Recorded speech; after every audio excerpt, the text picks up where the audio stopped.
Hey Frank, I have made a video for your client as per your request. So here I have a flat box. Okay, there's a sleeve.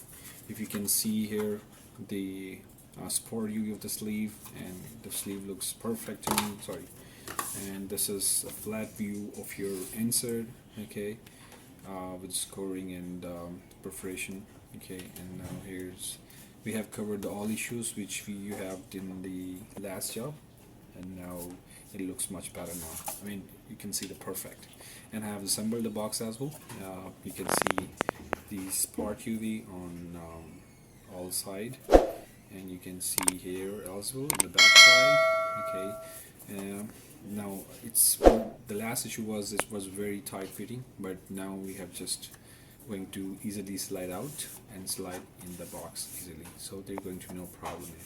We can easily remove the insert, okay, very easily. And the last show we had some kind of lock problems, you can see here, but now I have made it first time and first go it goes well actually.